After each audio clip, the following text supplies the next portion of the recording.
नमस्कार।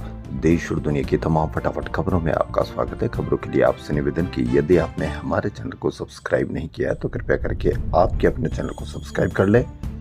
आप सब्सक्राइब करते हैं तो हमें हिम्मत होती है सही और सच्ची खबरें आप तक पहुंचाने की, वरना मीडिया में किस तरह की खबरें आपको दिखाई जाती है यह आप भली भांति जानते हैं। पहलगाम में हमारे देशवासियों को आतंकवादियों ने हादसे का शिकार बनाया। कितने देश में बवाल मचा, लेकिन आप क्या जानते हैं कि दार्जिलिंग, जी हां, दार्जिलिंग में भारी बारिश व भूस्खलन से 20 लोगों की मौत, 2000 पर्यटक फंसे, यानी 28 आदमियों की मौत से पूरा देश उद्वेलित हो सकता है। 20 लोगों की मौत से क्या आपने कहीं कोई चर्चा देखी? नहीं देखी होगी, तो यह भी चर्चा के लायक होना चाहिए। कई लोगों की बारिश से मौत हो जाती है, कई लोगों की गर्मियों से मौत हो जाती है, कई लोगों की सर्दियों से मौत हो जाती है। क्या इसके लिए जिम्मेदारी भी किसी न किसी की तय की जानी चाहिए या नहीं की जानी चाहिए? हर बार बारिश से मरते हैं, हर बार सर्दी से मरते हैं, हर बार गर्मी से मरते हैं। आने वाले दिनों में सर्दियों से भी मरेंगे। जी हाँ, क्या आपको पता है कि हम सड़कों पर 4.5 लाख यानी 3 लाख से अधिक लोगों को मौत के घाट उतार देते हैं सड़कों पर, लेकिन कहीं कोई चर्चा नहीं। जब पहलगाम में कम संख्या में लोगों को मौत के घाट उतारा गया, पूरा देश उसके खिलाफ उतर गया। क्या आपको पता, 3 लाख से अधिक लोगों की मौत के घाट उतारने पर सड़कों पर तो हमको कितना ज्यादा दुख होना चाहिए और सड़कों पर किस तरह की लापरवाही हम करते हैं उस पर लगाम लगनी चाहिए। पश्चिम बंगाल के उत्तरी इलाके में शनिवार रात से भारी बारिश और भूस्खलन से दार्जिलिंग में भारी तबाही हुई है। भूस्खलन की कई घटनाओं और एक ब्रिज ढहने के कारण दार्जिलिंग जिले में कम से कम 20 लोगों की मौत हो गई। इनमें 7 बच्चे हैं। कई लोगों के लापता होने की जानकारी मिली है। कई जगहों पर मकानों के ढहने के कारण मृतकों का आंकड़ा बढ़ने की आशंका जताई जा रही है। ये भास्कर की बड़ी खबर। वहीं मध्य प्रदेश के छिंदवाड़ा में बच्चों की मौत के मामले की जांच में अब कई परतें खुल रही है। तमिलनाडु सरकार की जांच में पाया गया कि सिरप में इस्तेमाल प्रोपिलीन ग्लाइकोल फार्मा नहीं, इंडस्ट्रियल ग्रेड का था, जो दवा में बैन है। इंडस्ट्रियल ग्रेड प्रोपिलीन ग्लाइकोल सस्ता तो पड़ता है, पर डाइथिलीन ग्लाइकोडोल और एथिलीन ग्लाइकोल जैसे जहरीले केमिकल होते हैं। जी हां, आपको जहरीले केमिकल मिलाए जा रहे हैं। आपके बच्चों को इस प्रकार की दवा मिलाई जा रही है।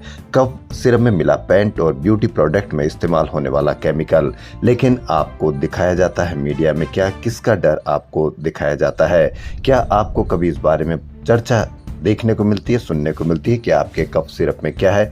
आप कहीं पर भी कोई चर्चा देखने को नहीं मिलेगी, क्योंकि इससे नुकसान आपको होता है, आपके बच्चों को होता है। इससे मीडिया को कहीं कोई लेना देना नहीं है।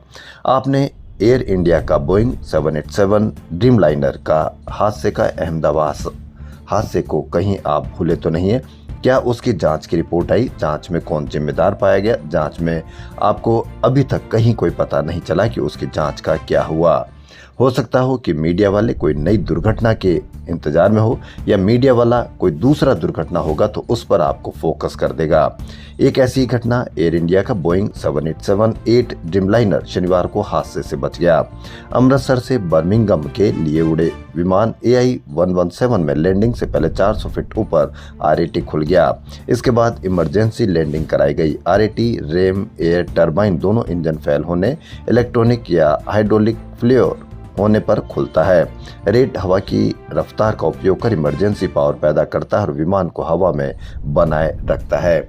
आप कितनी बड़ी चर्चा देखी होगी अहमदाबाद में, लेकिन आपने कहीं पर भी इसकी चर्चा नहीं देखी कि इतने समय बाद में उसको कौन जिम्मेदार हुए, कौन किस पर कोई कार्रवाई हुई, या कहां कोई इतनी बड़ी चर्चा देखने को मिली। उससे ज्यादा चर्चा तो राजा और सोनम पर आप देखने को मिलती है, या आई लव पर आपको देखने को मिलती है, जबकि आपका असली डर ये होना चाहिए। जोधपुर सेंट्रल जेल में बंद पर्यावरण कार्यकर्ता सोनम वांगचुक ने कहा है कि वह लद्दाख में विरोध प्रदर्शन के दौरान पुलिस को गोलीबारी में 4 लोगों की मौत की स्वतंत्र न्यायिक जांच के आदेश दिए जाने तक हिरासत में रहने के लिए तैयार है। उनके वकील ने रविवार को ये जानकारी दी। लद्दाख में हिंसक प्रदर्शन के बाद वांगचुक को 26 सितंबर को NSA के तहत गिरफ्तार किया गया था।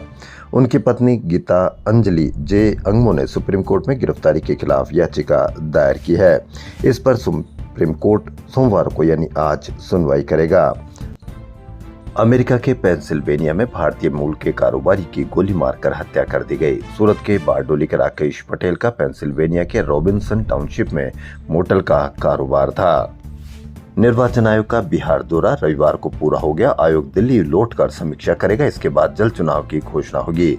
इससे पहले रविवार को मुख्य चुनाव आयुक्त ज्ञानेश कुमार ने प्रेस कॉन्फ्रेंस में दावा किया कि एसआईआर ने 22 साल बाद बिहार की मतदाता सूची को शुद्ध कर दिया है। अब देखना यह है कि शुद्ध कितनी की है, क्योंकि इस शुद्धता के खिलाफ ही कांग्रेस नेता राहुल गांधी ने बड़ा बयान दिया था और निर्वाचन आयोग को घेरा था। यूपी में रायबरेली जिले के ऊंचाहार थाना क्षेत्र में दलित युवक हरिओम के चोर समझकर पीट कर हत्या के मामले में पुलिस ने 5 आरोपियों को गिरफ्तार किया है।